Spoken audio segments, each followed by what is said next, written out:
Honorable Malema. Not information, Chair. An explanation why is she be loitering in the offices of the police? Because it doesn't belong there. If there are serious issues of this nature, the disciplinary matters should have kicked in immediately, and then the criminal process should also be at an advanced stage. So the general says the investigation is at an advanced stage. We understand that language. We need to know internally what is happening. Is he still there? And if he's there, why? What are the reasons? Okay. Advocate Mukhaitsi,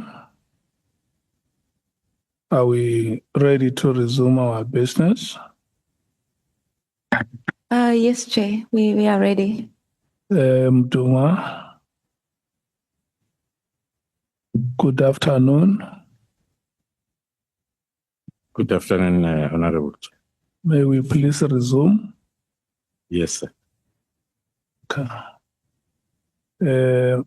Advocate Mkhites and General Khumalo, I'm giving you a time no later than 17 hours. In the next 3 hours, you must have wrapped up everything. Thank you so much. We'll do our best, Chair.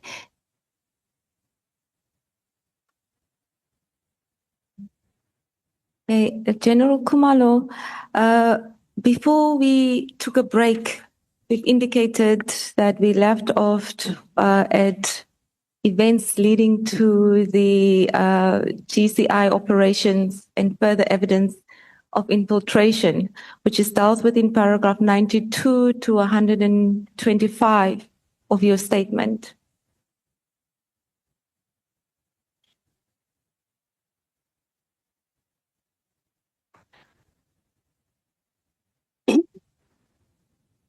But before you get there, General, you have indicated in your statement that your evidence in relation to certain matters would be limited.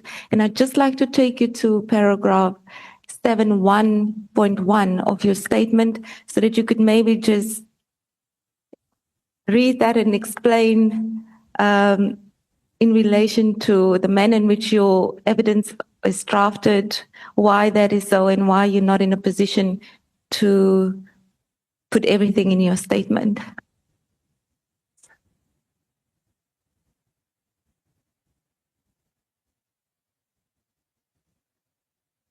That's in paragraph 7.1 of your statement.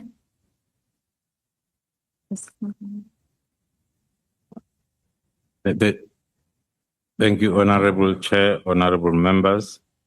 On paragraph 7 of my statement, I am declaring that the evidence which I will present is the one that I'm legally permitted to share in a public space, and also the fact that there is considerably more evidence at my disposal that I'm not legally permitted to share in a public space because it will expose some of our covert intelligence methodologies, and also it will prejudice the against the ongoing investigations.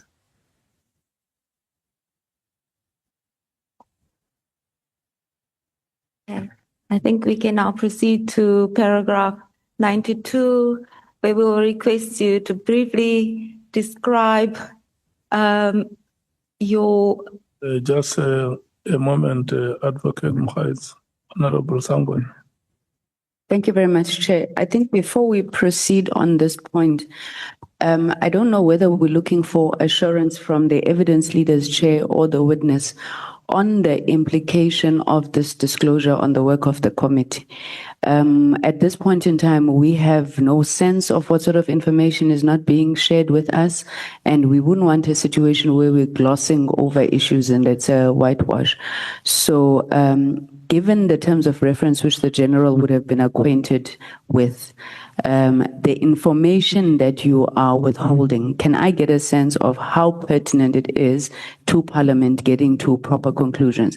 I really don't want a situation here where we sit here and we listen to superficial things and our report at the end of the day is superficial. Thank you, General. Thank you, Chair. Thank you, Honorable Chair, Honorable Member. The evidence that is contained in my affidavit, as well as the annexures, according to our view, will be enough to meet the standard in terms of reference, but also highlighting the disclaimer on the point number 7, that as and when it happens that there is information that can now be shared because the investigation is ongoing, so it can continuously be shared again with the committee. Sorry, Chairperson. Chair, when we were setting out the terms of reference, we had part of our discussions spoken about the fact that we may need to hold certain hearings in camera. To date, we have not utilized that particular requirement that we have put. Now, I'm not saying that the information that the general says he can legally share is necessarily befitting an in-camera sitting, because if it's intelligence information or whatever that he feels, he would not even disclose in that set. But I truly worry. This is not the first witness who comes here and then they say, no, they can't speak about certain things. And I think at some point it's necessary for this ad-hoc committee to really consider whether we wouldn't want to have, even if it's a special session where we have an in-camera hearing. General, you may not need to go into the detail. We don't want to know that Honorable Nduli did this and this and this, but we need detail of what the issues are that are being kept from us. There are issues that we know belong in the JSCI, which is fine. We are not cleared. We don't have the security clearance for that, some of us. But there are issues that we should know, because otherwise, as I was saying, this becomes a whitewash. Thank you, Chair.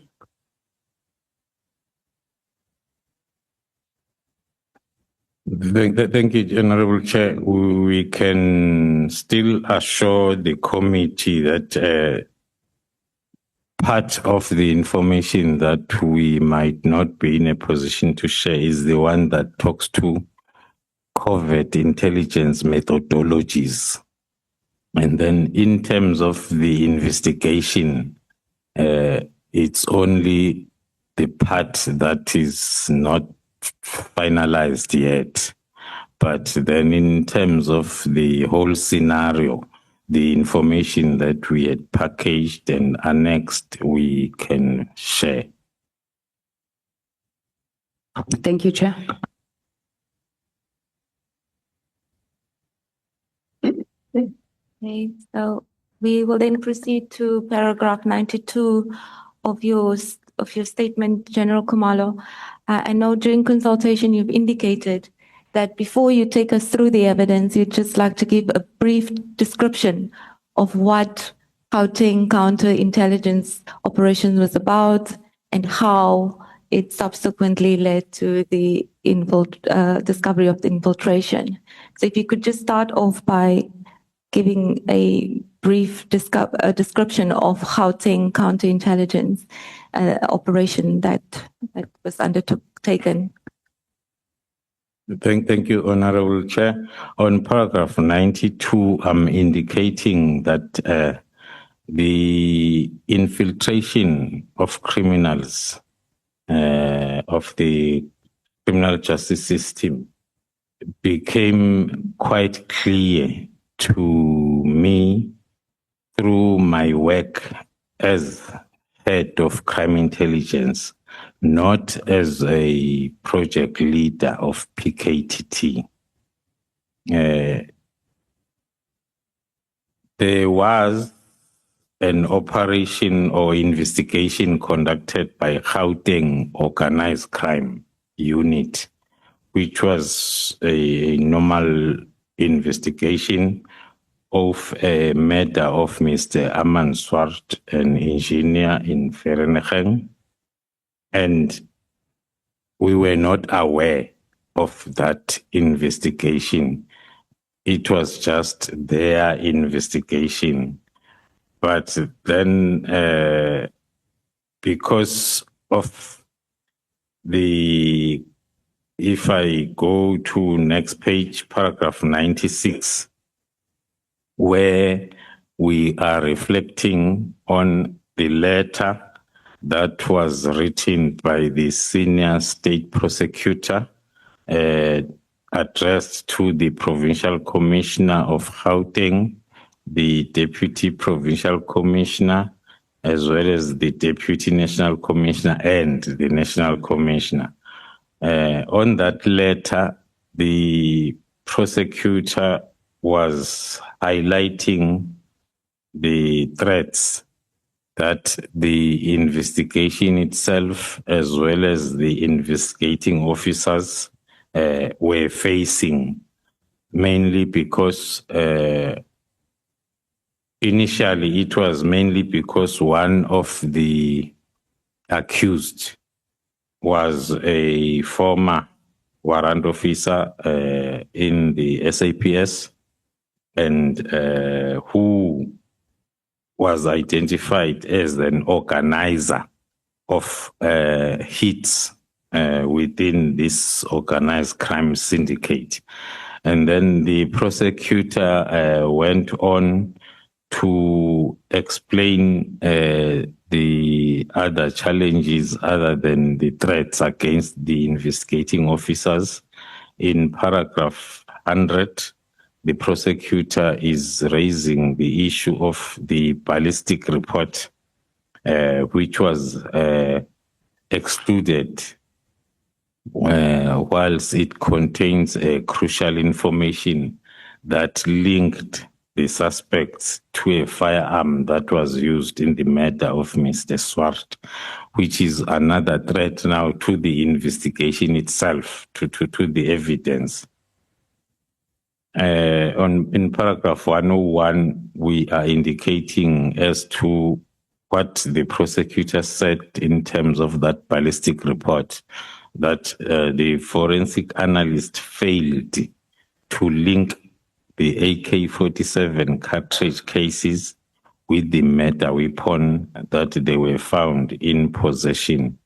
So meaning that if that intervention was not done, the accused were only going to be charged for possession of unlicensed firearm, not the killing itself, because there was that suspicious failure of linking the firearm with the killing by the ballistic expert. And then the prosecutor also raised the issue of officials within SAPS that were directly and indirectly involved in the efforts to destabilize the investigation.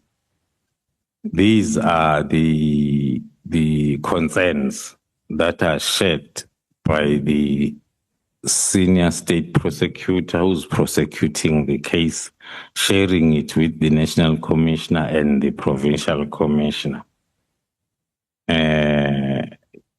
That talks to the incomplete ballistic report, the interference, the issuing or warning and threatening the members. So the members that were investigating were threatened by their own seniors. And then that resulted in that concern or letter then given to our provincial head, Crime Intelligence Gauteng, to conduct a threat and risk assessment, which is part of our mandate against the investigating officers and the investigation, to find out as to how true are these concerns raised by the prosecutor. And then upon the finalization of the threat and risk assessment, and then the provincial head deemed it necessary to appraise me on that particular threat and risk assessment, as well as his recommendations. And then from my side, upon assessing the recommendations and the draft threat and risk assessment, I then briefed the National Commissioner and thereafter took a decision to register a counterintelligence project, of which I did that on the 29th of August. The letter by the prosecutor was dated the 5th of August. So after 2 to 3 weeks of the detailed threat and risk assessment, and then when it was presented to me, I then took that decision based on the level of threats. So as then we are able, because it's one of our mandates as crime intelligence to implement counterintelligence measures, whether proactively or reactively, to protect police SAPS operations as well as its personnel. The heading itself, it's long: events leading to Gauteng counterintelligence operations and further evidence of infiltration. But for ease of reference, I term it the beginning of PKTT and General Khumalo's problems.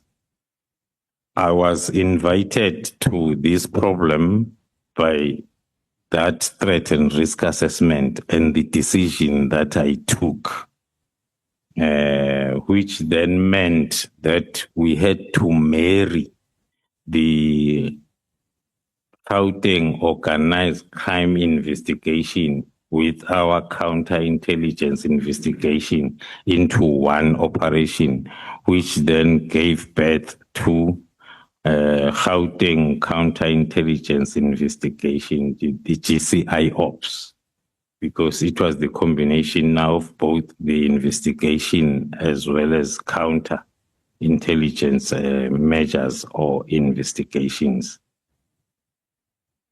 Then some of the measures that were put in place was to deploy our counterintelligence resources within the team and also the counterintelligence operatives.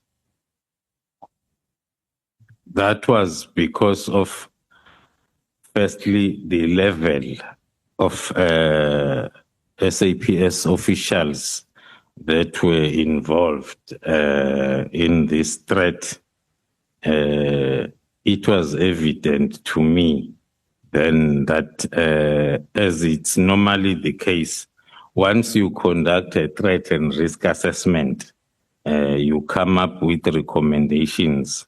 There must be a plan put in place to neutralize or to deal with that threat so as it does not become permanent. Hence, then one realized that for this particular operation, one will need the assistance from the highly specialized team to ensure that the investigation will be advanced swiftly as well as safely. That is when then I took the second decision to discuss with the Provincial Commissioner of KwaZulu-Natal the possibility of then getting assistance, temporal assistance from the PKTT. Hence, then I termed this as the beginning of my problems with those two decisions and the problems that the PKTT concept or name, how was it dragged into this problem? And then in response then to that request, then we agreed with the provincial commissioner for us to get around about 10 members to be seconded to the GCI ops in order to conduct that swift operation to neutralize the threat.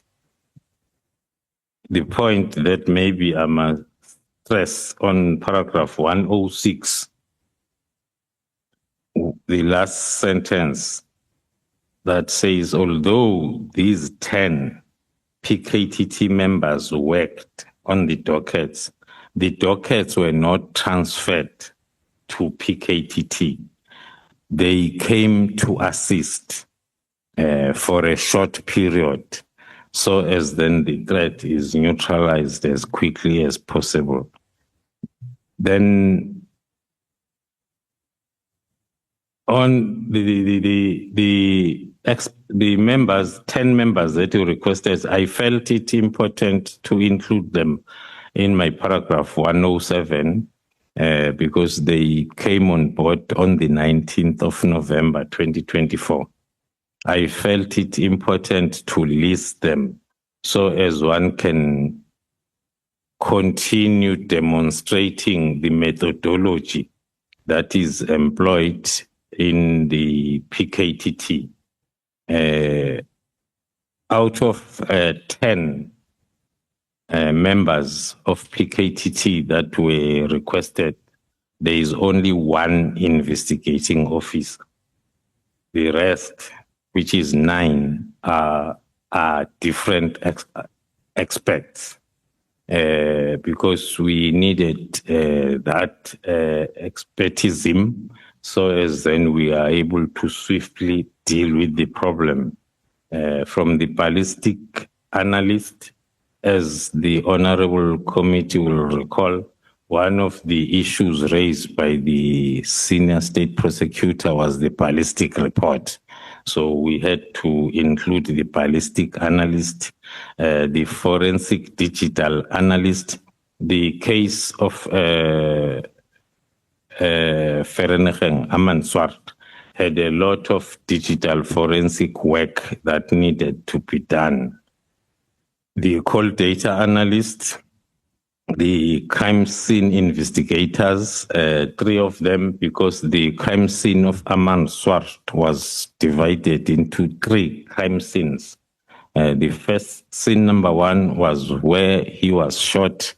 Scene number 2 was where the first vehicle was intercepted. Scene number 3 was where the other vehicle and firearms were found in a particular house.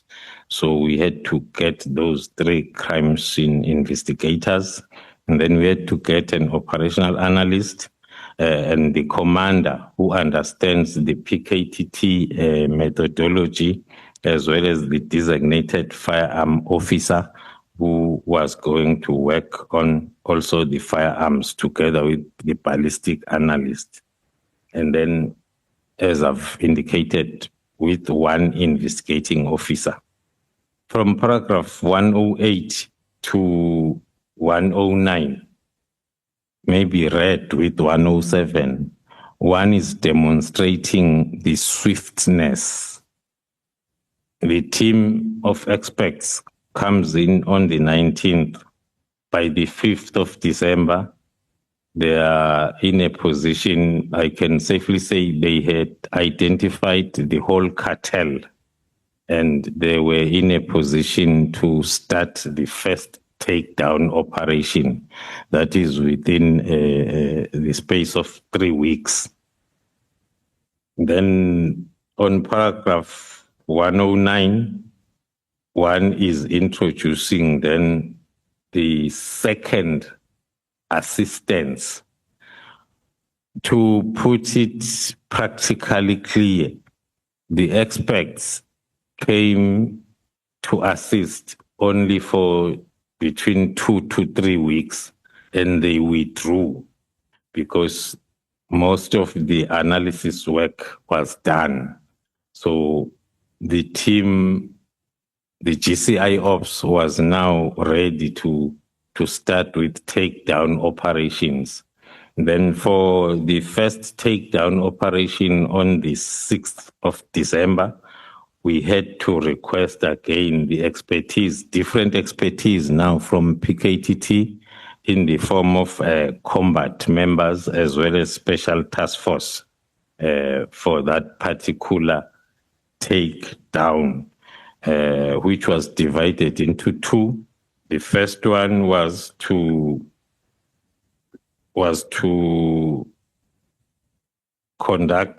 effect an arrest on Katiso Mulife, as well as the questioning of Usimuzi Matlala regarding the parallel case, which was and still kidnapping. So that is the second support that the PKTT gave to the GCI Ops. It was a one-day operation when the combat teams had to come in. The reason for that, during the analysis and the threat and risk assessment, it had come out that almost the whole of SAPS in Gauteng is working for the cartel. So hence then we had to get the combat team even from the PKTT, and even the special task force that we used for that operation was not from Gauteng province, but was from outside Gauteng province. That is the operation of the 6th. So the PKTT suffered and is still suffering for that assistance of 2.5 weeks and 1 day, which raised a wrong impression that PKTT is investigating the cartel. PKTT came in to assist. Just a moment, General. Honorable James. Thank you, Chair. I almost fell off my chair now. Did I hear the General correctly when he said an analysis was done and you found that almost the entire Gauteng SAPS was working for the cartel? Just clarify that statement, please. Thank you, Honorable Chair. We say that because whatever that we were doing in now this covert operation will find its way to the very same cartel. That is from the resources. I think even the vehicles were all over the social media. The vehicles with registration plates that were used by the team. So as the team is working, they are going to courts and to police stations. So where they are, and then they are, then whatever that they are doing is given to the cartel members. We had collected a lot of information and identified a lot of members from within. Maybe let me make an example of the uniform combat teams. There is this, what is happening in Gauteng, where the highly trained combat members of SAPS are moonlighting for the cartels. In other words, working outside their working hours. It happened to the team, I think, on 2 occasions when they are moving with the combat teams from Gauteng. They get to a cartel member, and then the member will ask, "Hey, what are you doing here? Because you were with me last weekend, working for me." So that will be my answer. No.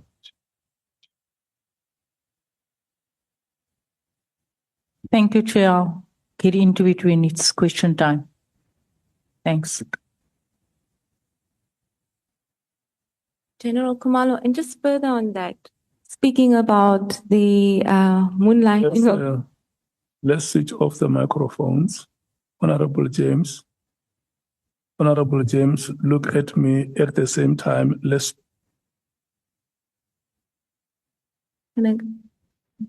General Khumalo, just from what the question that Honorable James was asking, you mentioned specifically in your statement that when you arrived at Mr. Molefi's residence, you note that he was identified as a suspect, and when you arrived at his residence, you say in paragraph 111, on 6 December, the investigative team, including members of the PKTT, proceeded to the residence of Mr. Molefi in an attempt to locate and engage with him.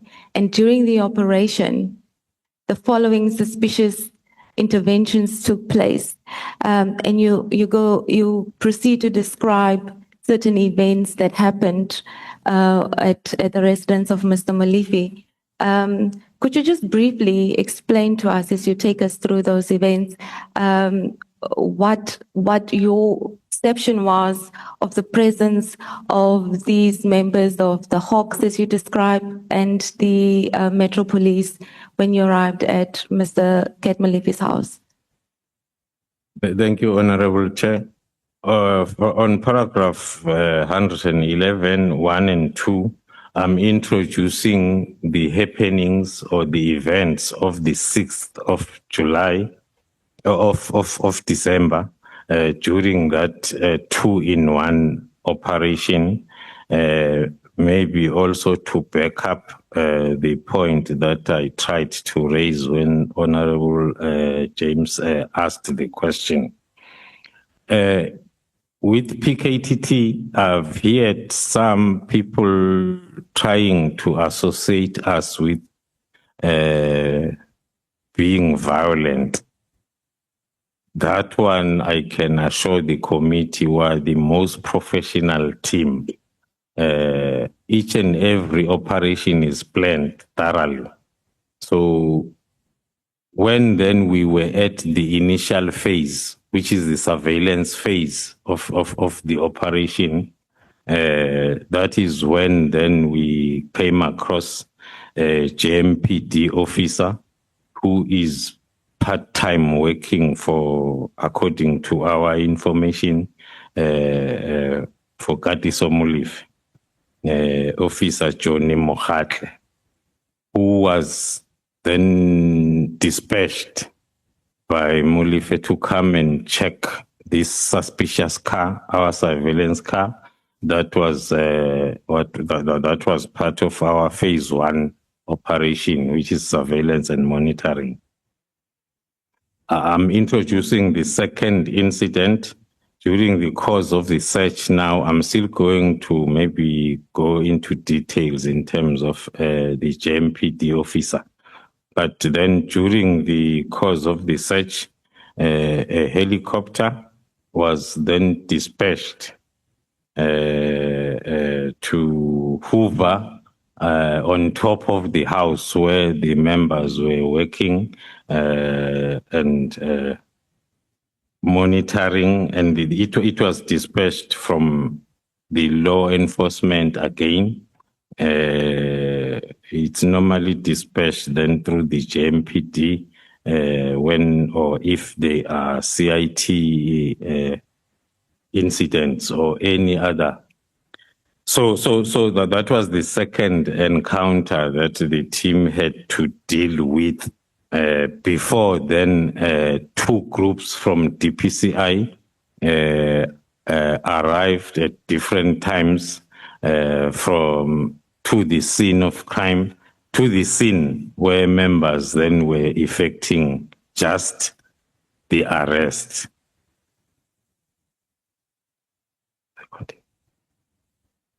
Then maybe then as I approach the interference by the Hawks specifically, I will then give a short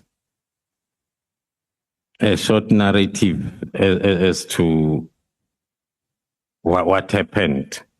Firstly, the first group, maybe before I get to the first group, let me remind the committee that although I touched on it, but it's still coming, where because JMPD officer have got the systems in his phone, can circulate, track, and do whatever the vehicle. So he gave feedback. Okay, he came into Kadisomlifi's house, took him out, driving in a JMPD official vehicle to go and look for this suspicious vehicle.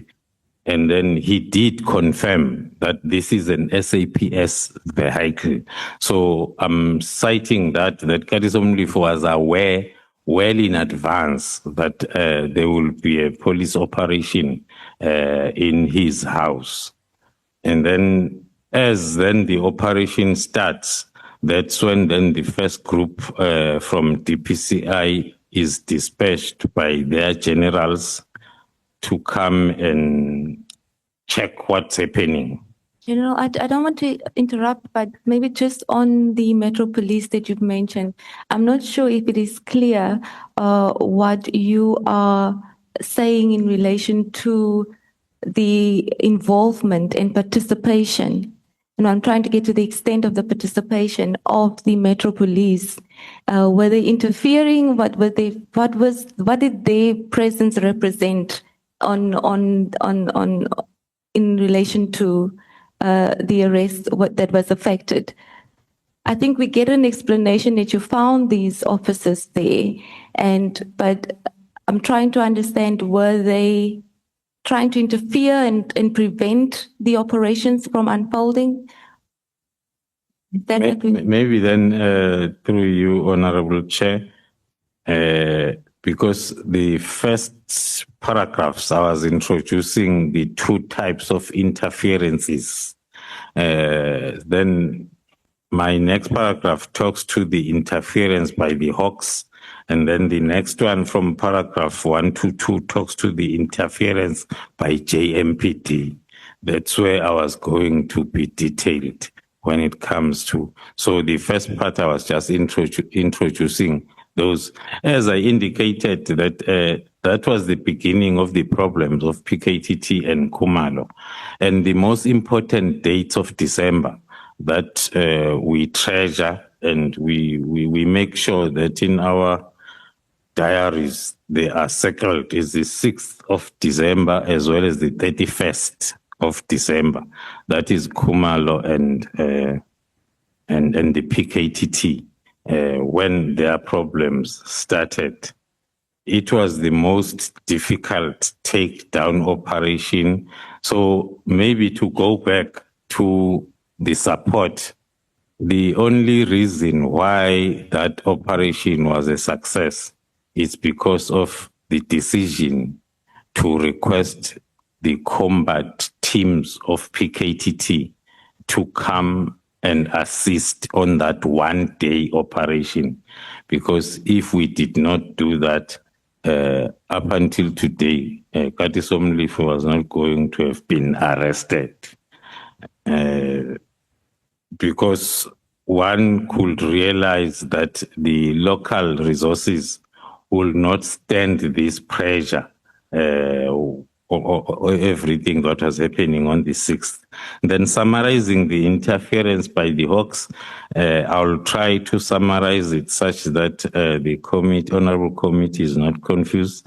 There was the first group led by Captain Kruger that came and wanted to know what's happening.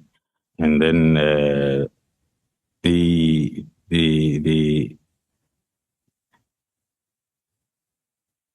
I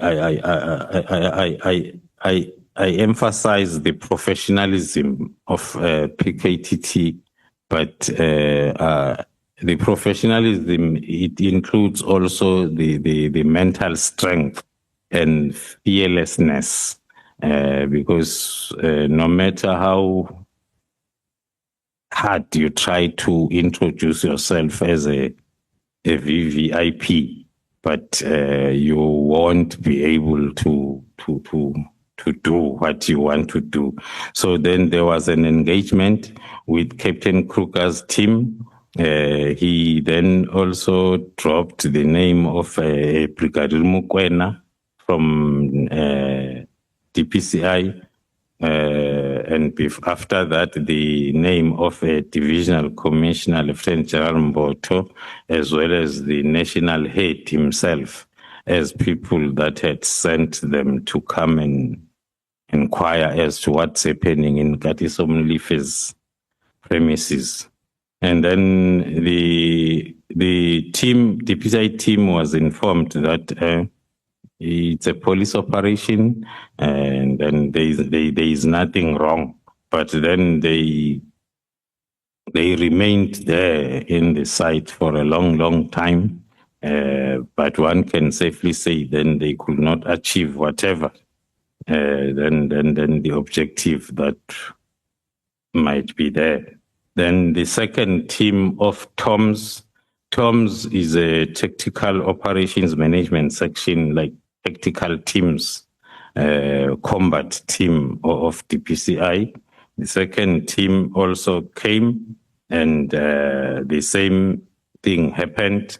They could not then successfully interfere with the operation. We can still call it an attempt. And then the situation was contained up until then the arrest was effected. And we are indicating that there was also another team from DPCI that came then led by Captain Norkie, sent by the provincial head of DPCI also to the, so it was now more DPCI than DCI ops that are conducting their lawful operation. From our side, we are still convinced that it was an interference with the operation, with the lawful operation.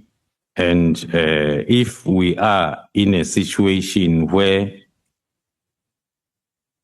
the lieutenant generals are the SOSs of suspects or criminals that police officers are dealing with, then we might have a real problem, especially looking at the DPCI level. Then the interference, to finalize the interference from the JMPD, as I've introduced it, and we have, with all these people that I've mentioned, we have statements under oath affidavits that are annexed. Also, with regard to the JMPD officer, we have an affidavit as well as his commanders and the principal's affidavits that he confirmed that he has a long relationship with Mr. Molefe and Mr. Tau. Mr. Tau is one of the hitmen that are used by the cartel to eliminate people. And then he indicated that he is frequently requested by Mr. Molefe to register his vehicles, and then in turn, then he gets a 500 rand per vehicle. And on the day of Mr. Molefe's arrest, this JMPD officer stated that he reported on duty, but left due to ill health, like reporting that he's not feeling well. And he went home, according to the supervisors and himself initially. And then he says, following the reporting sick, he received a call from Molefe regarding a suspicious vehicle, the story that I've summarized. And then he came, he collected Molefe in a service vehicle, JMPD, to go and investigate now and look for this car They drove past and then returned Mlife back to his residence. After conducting that search and the plate and the tracking, he then gave the report to Mr. Mlife that was a vehicle belonging to SAPS. So Mr. Mlife was aware well in advance that there will be an operation on that day soon. And then on paragraph 124, that's what will happen then when you try to make sense of what is not making sense. In his own affidavit is indicating that after giving feedback to Mr. Mlife, he resumed his regular patrol duties, forgetting that initially he had said he reported sick when he left his employment. His statement is attached as SDK 12.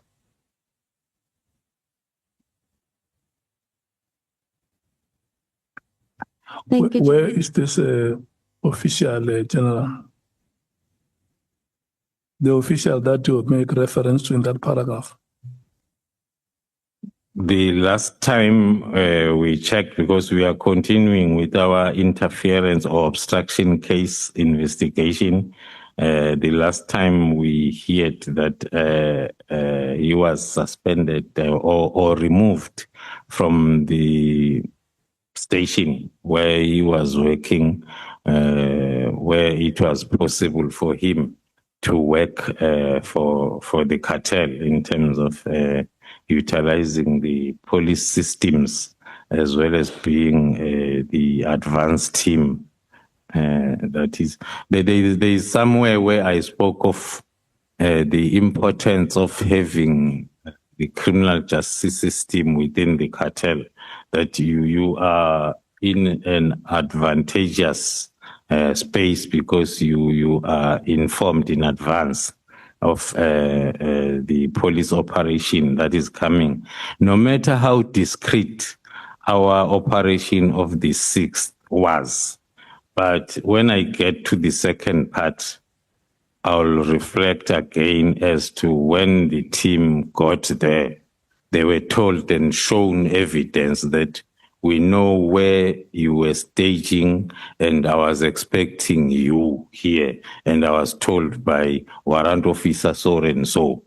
So in Gauteng, no matter how discreet you want to be, and then it is nearly impossible. Honorable Sangon. Sorry, General, it's just clarity. So all of these events on the 6th are prompted by one lone surveillance vehicle that Mr.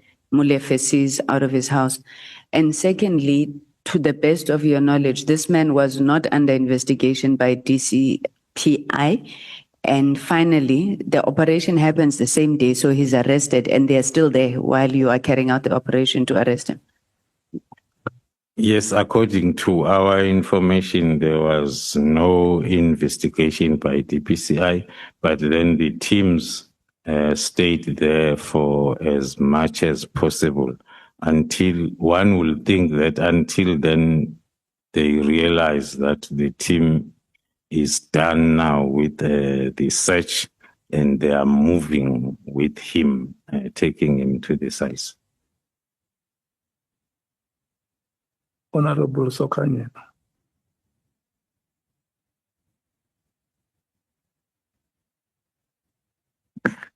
Mr. Tau, what happened to him, the hitman used by the cartels, who was with Mr. Molefe? Thank you, Chair. Mr. Tau, a warrant officer, a detective in Johannesburg Central Police Station, was arrested as one of the hitmen that killed Aman Swart, and he got bail.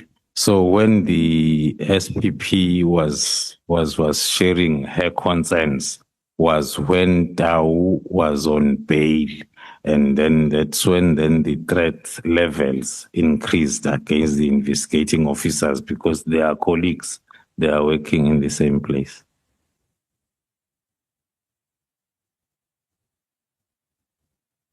Honorable Ngola. Just a quick one, Chair. Did the state oppose the bail of Mr. Tau in the bail proceedings?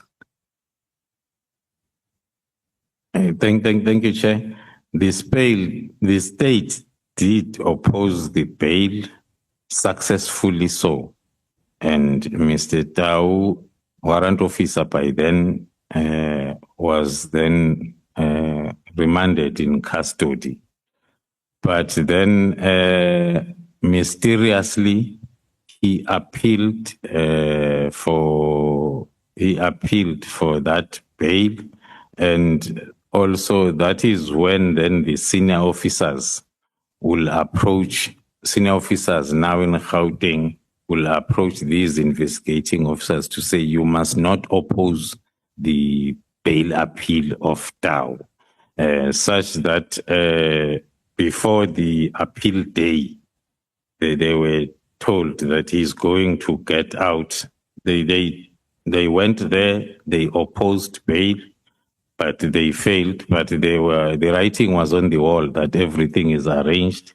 And then, unfortunately, the senior officers came back to thank the members for not opposing bail, thinking that it's because of that. But then that was the time when then we came on board, and then we were starting now to be the GCI ops, and then we managed then to implement counterintelligence measures that resulted in him being taken back to custody. So he's back into custody, but then departmentally, he only resigned a few days before we rearrested him, and then he resigned.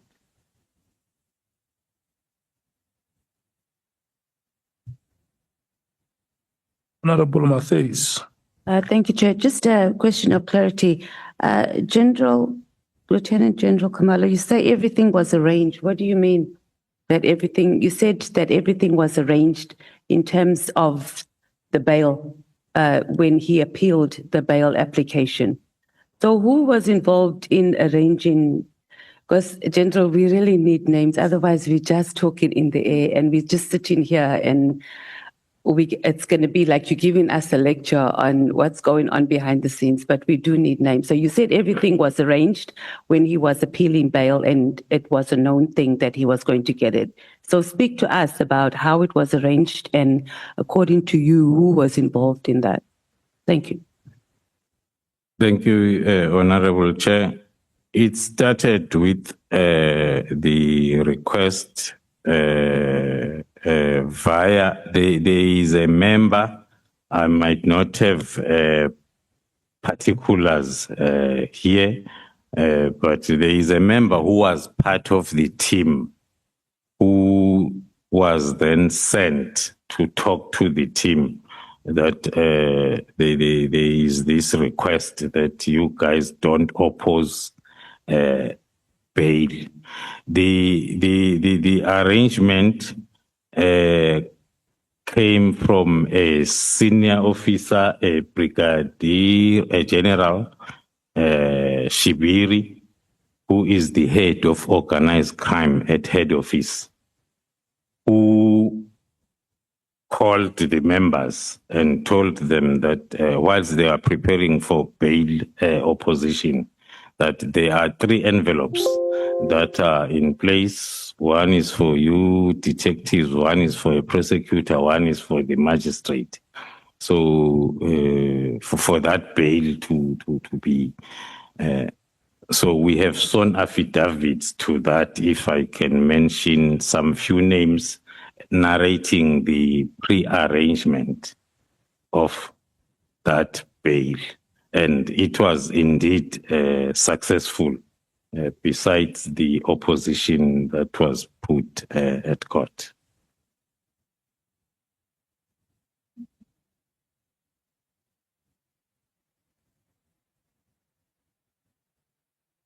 I see Honorable James, Honorable Malema.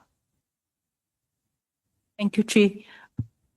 Shibiri, is he the same person that we heard previously that works closely with General Sibia? Yes, Honorable Chair, Honorable Members, he is working, as I've said, as head of organized crime at National Office under General SB's office. Thank you. Thank you, General. Why is Chibiri not arrested? Because if you've got that evidence of Chibiri interfering and defeating the end of justice, why is he not arrested? Because this doesn't need us. It doesn't need a commission. When a person commits a crime, must be arrested there and there. You've got affidavits, it's clear. Why is he not arrested? Thank you, Honorable Chair, Honorable Members. As I've indicated, the investigation with regard to the interference from this SAPS site is at the advanced stage, and then including the names that I've mentioned from DPCI and JMPD. So the investigation is almost finalized.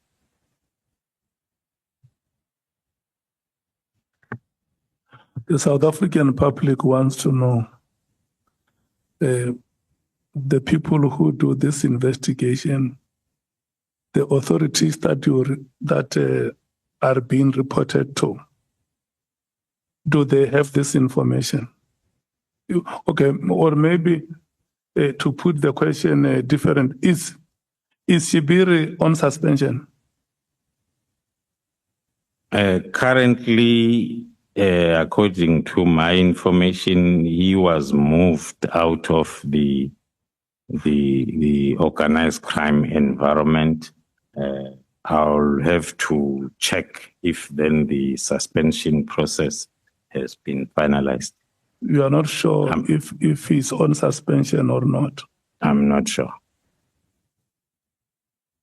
But this information that you present before this committee, the authorities of the SAPS know it is at their disposal. That is positive, Honorable Chair. Maybe what we should do, honorable members, is to write to the head of the SAPS and request for information on this matter. Honorable Malema. Not information, Chair. An explanation, why is Shibiri loitering in the offices of the police? Because it doesn't belong there. If there are serious issues of this nature, the disciplinary matters should have kicked in immediately, and then the criminal process should also be at an advanced stage. So the general says the investigation is at an advanced stage. We understand that language. We need to know internally what is happening. Is he still there? And if he's there, why? What are the reasons? Okay. Can I check members agreed? Thank you so much. So we will write to them, and when the committee meets on Monday, I just hope we should be having the response of the SAPS on this matter. Advocate Mkhwaitsi, may we please proceed? Sorry, General, is there something else that you'd like to add in relation to the infiltration? Maybe rounding off, I must mention one of the coincidents on the 6th on both operations. The first one in Katisomlifi's house, the team was approached by the driver, who then asked the team, and we have an affidavit also to that effect, indicating that is the team aware that Kadisomlif is a friend of the minister as they are arresting him. Now, on the afternoon's operation, when the team now is at Kat Matlala's house, he also indicates that they are messing up his plan or schedule, because he was supposed to be meeting the minister at that time. So that is another coincidence of the 6th on two different operations.